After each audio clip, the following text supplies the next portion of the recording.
So I'm a substitute teacher at a school, and we are always looking for different games for kids to play, but not just games, but like educational type games. And Shoots and Ladders is a old school game that everyone has played, at least adults have played, and we all used to love. So when they asked me about checking out this game that was a new one that was called Emotion Rivers and Ladders, of course I had to see what that one was. So the thing I love about this is it says develop logic and social intelligence through play. And so this one is to help them navigate through like emotions, but it's played by using shoots and ladders. So the way that it works, and it's got a game board right here, just like shoots and ladder is, and it has your dice, which look kind of vintagey as well. And you've got a 4-player game of little people in there.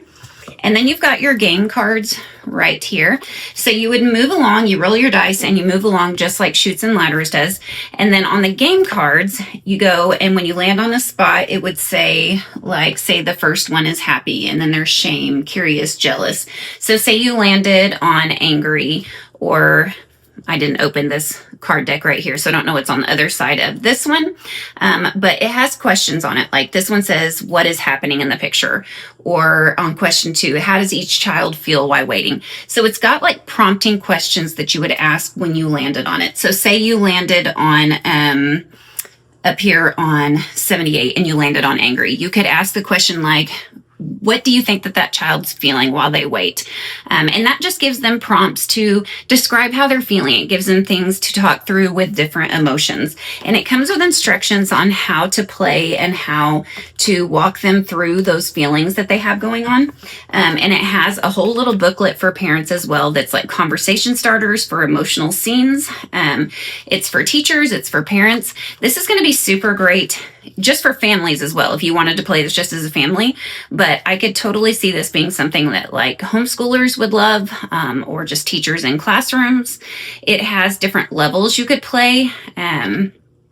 Like you could, based on their ages, you could play like different levels of it, level A, B, different things like that, like different conversation starters.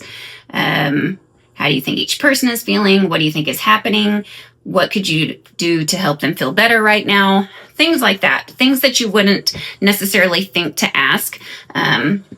Just like kind of like if you were sitting around the dinner table, a lot of times you might ask your kid, how was your day? Good. What'd you do today? Nothing. Like we don't necessarily know what kind of things to ask, but I love that this game gives you like prompts to ask. Open-ended questions, things that are going to make your child start talking. And maybe you might find out things that you didn't know before. Maybe it will help them to express emotions that they didn't even know that they had because they didn't know how to express them. So super cool way to help them navigate through emotions through an old school game to bring it back in a way that's fun and helps them to express it. And they didn't even know that's what they were doing because they're playing a game while they did it. Plus it just brings back that nostalgia of a game that we all know and love.